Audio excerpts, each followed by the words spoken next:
लग्नाचे दागिने म्हणजे श्रीमंत पेशवाई दागिने, नाशिकचे सुप्रसिद्ध सराफ मयूर अलंकार सराफ।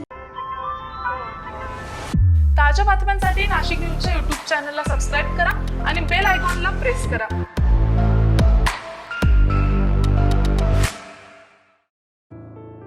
नाशिक जिल्ह्यातील इगतपुरी येथे भर दिवसा धाडसी लूट प्रकरण समोर आलेलं आहे। स्टेट बँक ऑफ इंडिया शाखेबाहेर 4,50,000 रुपयांची हिसकावून लूट करण्यात आली आहे। मिळालेल्या माहितीनुसार अण्णा त्र्यंबक सुरसे यांनी घर खरेदीसाठी स्टेट बँक ऑफ इंडिया शाखेतून 4,50,000 रुपये काढलेले होते।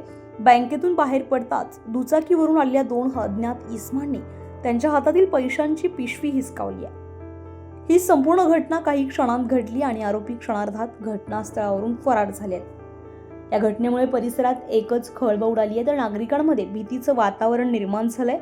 विशेष म्हणजे हा संपूर्ण प्रकार सीसीटीव्ही कॅमेऱ्यात कैद झालाय। या प्रकरणी इगतपुरी पोलीस ठाण्यामध्ये गुन्हा दाखल करण्यात आलाय, तर पोलिसांकडून सीसीटीव्ही फुटेजच्या आधारे आरोपींचा शोध सुरू आहे। भर दिवसा घडलेल्या या धाडसी लुटीमुळे सुरक्षेचा प्रश्न पुन्हा एकदा ऐरणीवर आलाय।